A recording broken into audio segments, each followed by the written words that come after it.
2017 में फेसबुक को अपना एक एआई चैटबॉट एक्सपेरिमेंट इसलिए बंद करना पड़ा क्योंकि एआई चैटबॉट्स ने एक दूसरे से बात करना स्टार्ट कर दिया और उनकी ह्यूमर्स को समझ नहीं आ रही थी, मानो एआई कॉन्शियस हो रहा था। उसी साल जब दो गूगल होम स्पीकर्स एक एक्सपेरिमेंट के दौरान एक दूसरे से बात कर रहे थे, काफी आर्ग्यूमेंट्स के बाद वो एक नतीजे पर पहुंच कि ह्यूमनिटी का एंड हो जाना चाहिए और दुनिया एक बेहतर जगह होगी अगर इंसान ना हो तो। Sophia the latest artificial robot एक अमेरिकन प्रेजेंटर से एक गेम में जीतने के बाद बोल रही है कि ये तो मेरे प्लान की शुरुआत है वर्ल्ड को डोमिनेट करने के लिए। वेलकम एवरीवन टू सेली। आज की वीडियो में बात करेंगे एआई के साइड इफेक्ट जिनको कोई नहीं डाल सकता।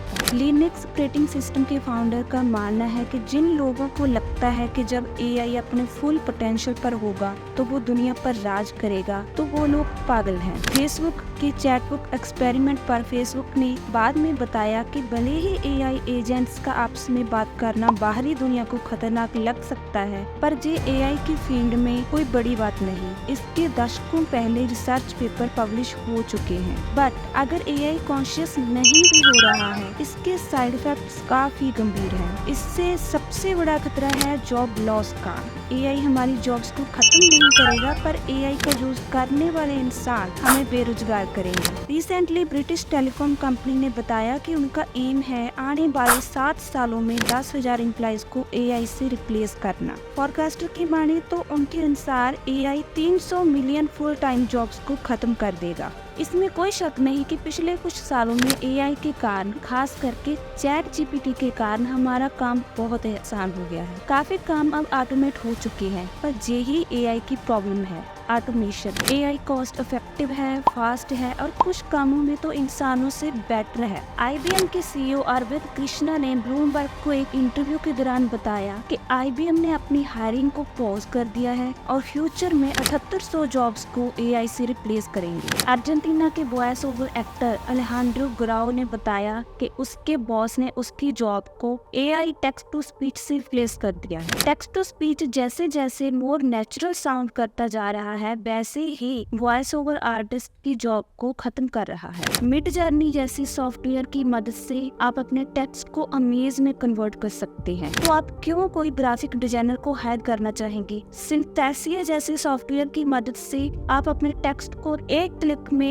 ह्यूमन स्पोक्स पर्सन वीडियो में कन्वर्ट कर सकते, तो आप क्यों ही किसी फ्रीलांसर को पे करेंगे? गिटहब को पायलट एंड चैट जीपीटी के नए फीचर कोड इंटरप्रेटर की मदद से आप जूनियर लेवल के प्रोग्राम को आसानी से रिप्लेस कर सकते हैं। रिसेंटली इंडियन स्टार्टअप दुकान ने 90% कस्टमर केयर स्टाफ को ले ऑफ कर दिया। उनका average response time 2 hour 30 minute to 3 minute 12 second से कम होकर 1 मिनट 44 सेकंड पे आ गई और उनकी कॉस्ट भी 85% कम हो गई। और अगर मैं आपको बताऊं कि जिस तो शुरुआत है, आगे जाकर एआई और भी स्मार्ट होने वाला है। अभी हम एआई के उस स्टेज पर हैं जहां वो रीजन एंड लॉजिकल अप्लाई कर सकता है और वो अपनी डोमेन के बाहर की चीजें सीख नहीं सकता। फॉर एग्जाम्पल, आपके पास एक एआई मॉडल है जो चेस को खेलने के लिए तैयार हुआ है, तो वो कोई और गेम नहीं खेल सकेगा।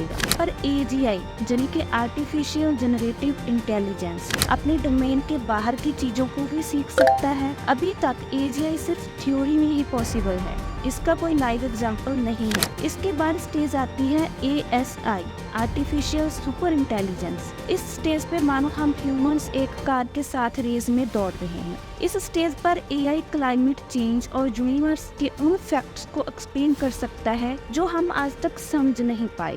एलॉन मस्क कहते हैं, mark my words, AI nuclear bomb से भी ज्यादा खतरनाक है। जेफरी हिंटन, जिनको एआई का गॉडफादर भी कहा जाता है, उन्होंने डीप लर्निंग और न्यूरल नेटवर्क का फाउंडेशन तैयार किया जिसको कि आजकल की एआई टेक्नोलॉजी में यूज किया जा सकता है। रिसेंटली उन्होंने गूगल में अपनी जॉब को छोड़ दिया, ये कहकर कि एआई चैटबॉट्स भले हमसे आज स्मार्ट नहीं है, पर फ्यूचर में हो जाएंगे और ये इंसानों को भी मार सकते हैं। दूसरा जो हमें एआई से खतरा है वो है स्कैम्स। आज आप प्रूफ की मदद से डीप फेक वीडियोस एक क्लिक में बना सकते हैं। डीप फेक की हेल्प से स्कैमर्स ने ऑलरेडी लोगों को स्कैम करना शुरू कर दिया है। डीप फेक एक बहुत बड़ा कंसर्न है। 2018 में बराक ओबामा की एक डीप फेक वीडियो रिलीज की गई। इनमें वो ऐसी बातें बोल रहे हैं जो उन्होंने कभी कही ही नहीं। तो आप सोच सकते हैं कि डीप फेक को कैसे पॉलिटिक्स में मैनिपुलेट करने के लिए यूज किया जा सकता है। क्या आपने Cambridge Analytica and Facebook data scandal के बारे में सुना है, जहां पर एक पॉलिटिकल फर्म ने मिलियन ऑफ फेसबुक यूजर्स का डाटा उनके कंसेंट के बिना इलेक्शन और पब्लिक के ओपिनियन को इन्फ्लुएंस करने के लिए यूज किया। इससे साबित होता है कि कैसे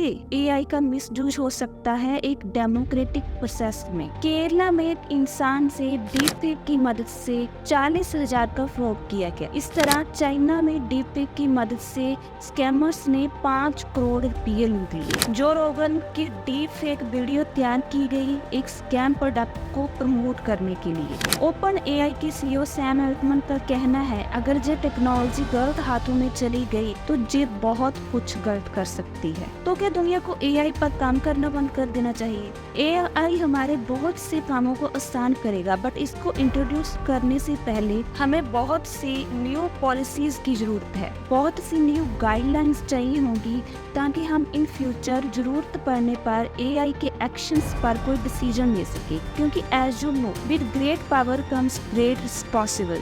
क्योंकि हम ही फ्यूचर के रखवाले हैं। एआई की किस्मत को डिसाइड करना हमारे ही हाथ में है, एटलीस्ट अब तक तो है। सो हमें डिमांड करनी चाहिए बेटर एआई गवर्नेंस, ट्रांसपेरेंसी और एक better world. Policy makers, researchers और सोसाइटी सभी को मिलकर काम करना पड़ेगा अगर हम एआई के फ्यूचर से बेनिफिट्स लेना चाहते हैं। क्योंकि ये हमें डिसाइड करना है कि एआई हमें कंट्रोल करेगा या हम एआई को। What are your thoughts about it? Please leave in the comment box. Thank you.